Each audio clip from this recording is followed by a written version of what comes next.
everyone, I am Myla Joyce Cantoja, a first-year nursing student at Central Mindanao University, and today I am going to demonstrate the procedure for steam inhalation. But before that, we're going to do an assessment, which is to assess the patient's ability for self-care, their ability to move and maintain the desired position while doing the procedure, and to assess the level of consciousness and the ability to follow instructions. For the possible nursing diagnosis, we have ineffective breathing pattern and dyspnea. And for the materials, we're going to be needing water and a pot or kettle and a stove or microwave for heating up the water, and towel, paper cone, or you can use a funnel, and a pitcher or a large bowl. And since we're all set, we're going to start with the procedure. Procedure number 1 is to perform hand hygiene. This is to prevent contamination and the spread of microorganisms. You can wash your hand or apply an alcohol-based hand rub. For the procedure number 2 is to prepare and gather supplies and equipment needed. The preparation of the materials needed promotes efficient time management and organized approach to the task. And bringing everything to the bedside table utilizes time and our energy as nurses. So since we've already gathered the needed materials, we're now going to proceed with the procedure number 3, which is to introduce yourself and verify the client's identity. This is to ensure that the right patient receives the proper intervention and helps prevent errors. So, good day ma'am, I am your nurse for today. I am Myla Joyce Cantoja. And pwede na akong mahibalan yung pangalan ma'am? Marlita si Cantoja po. Nako ma'am. Kanusta man yung birthday ma'am? September 2, 2001. Okay po. So, now we're going to proceed to procedure number 4. Explain the procedure to the client. Explanation of the procedure encourages the patient's understanding and cooperation while performing the procedure. So, hello ma'am. Mag-perform ko sa inyo og steam inhalation. Gina-work ani niya ma'am is to provide moisture po to your nose po ma'am kung maglisod kag hinga, ananak good ma'am na na-feel nimo karon. So, since we've already explained the procedure that we're going to do, we're now going to proceed to procedure number 5, which is to place the boiling water about 1/3 to 1/2 full in a pitcher, and after doing that, you need to cover it with a towel. So by doing this, a towel may be provided to protect client's eyes if the steam is perceived to be too hot for the client's eyes. So here's our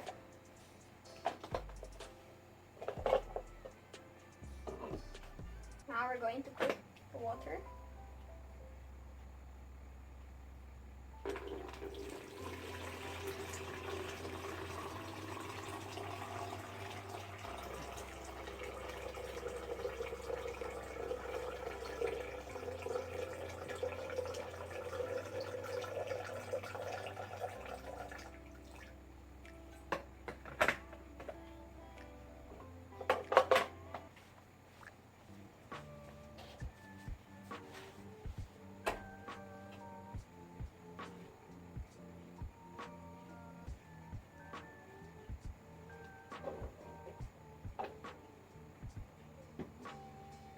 And now we're going to proceed to procedure number 6, which is to place the patient to a high faller's position or patient to sit on the chair. This position facilitates the relaxing of tension of the abdominal muscles, allowing for improved breathing while doing the procedure. Ma'am, tabangan ka ma'am para makalingkod ka nga position ma'am ha. Sige ma'am. Magbutang ko og unay sa likod ma'am para sibog lang diri gamay ma'am.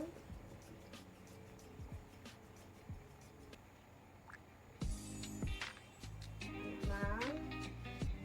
Okay na ma'am. Comfortable lang po inyong position. Adjust lang kamay. And now, since the patient is on his this comfortable position, we're now going to proceed to procedure number 7, which is to close curtain around the bed and close the door.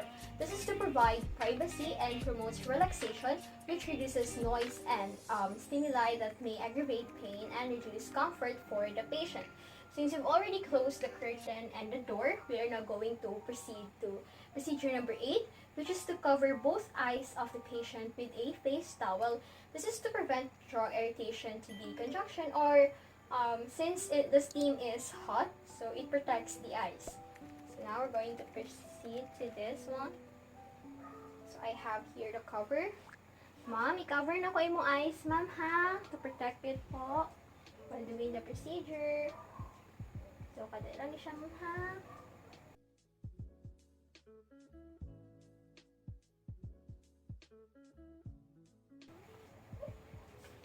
For procedure number 9 is to place the funnel over the picture's mouth. This directs steam to the client's nose.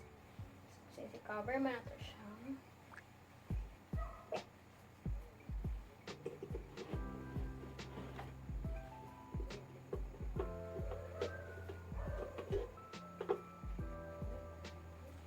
And for procedure number 10, instruct the patient to inhale the steam for 15 minutes. This is the maximum time with caution or as prescribed. So prolonged steam inhalation may cause serious hazards due to risk of scalding and burns. So we will assist the patient in doing that.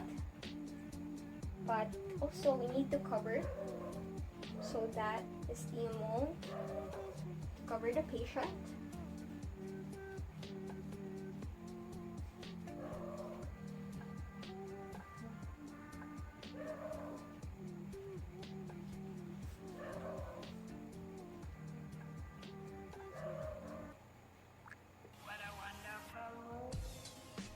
So you need to make sure that the patient has the right distance between the pictures so that the patient will not get any burns.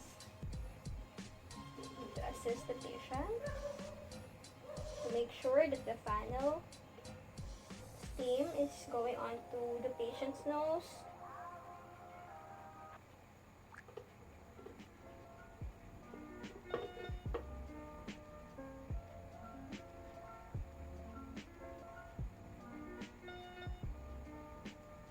And after 15 minutes, we are now going to proceed to procedure number 11, which is to remove the picture after prescribed duration.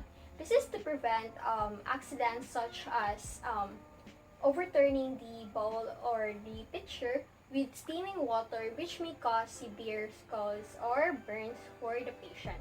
So first, we are going to remove the towel. And then after that, we're going to remove the funnel and put the picture on a safe spot and remove the covering for the patient's eyes.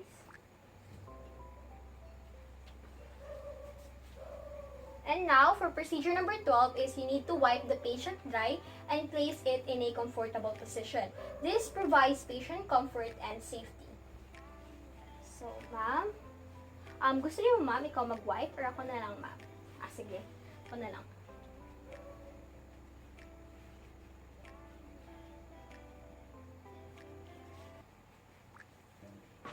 Sige, ma'am. Assist ka naghigda balik, ma'am, ha? So, sige, lingkod sa una, ma'am. Assist na kayo mong ulan, ma'am, ha? Sige, ma'am.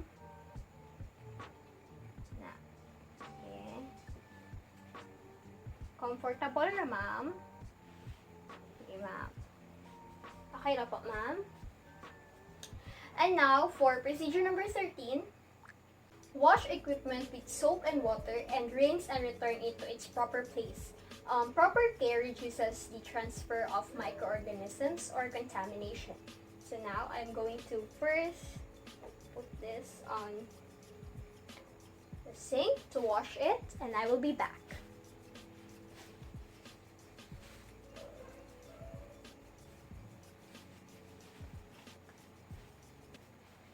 The next step would be is to evaluate the patient's response to the treatment that we did to her. Reassessment allows for individualization of the patient's plan of care and it promotes optimal patient comfort. So ma'am, kamusta po ang inyong experience po ganyan sa ato ang steam inhalation po na process ng buhay? Okay lang. So wala po yung lain lain yung pakiramdam sa imong ilong kaganina ma'am or nakay ka nang napasok ba or something sa imong lawas? Wala. Okay ra ma'am. Okay. Okay ra yung panginaw karon. Okay po. And now we're going to proceed to procedure number 15, which is to perform hand hygiene. This is to prevent contamination and the spread of microorganisms. And after that, you need to proceed to procedure number 16, which is to document the procedure, time duration, medication use, if there's any, and reaction of the patient to the treatment. This is to keep the data and record of the patient, and if there are any reactions or any reactions from the patient, proper intervention should be given. Since we've already reassessed the patient a while ago, it will be easier for us to record the data. The time. Okay.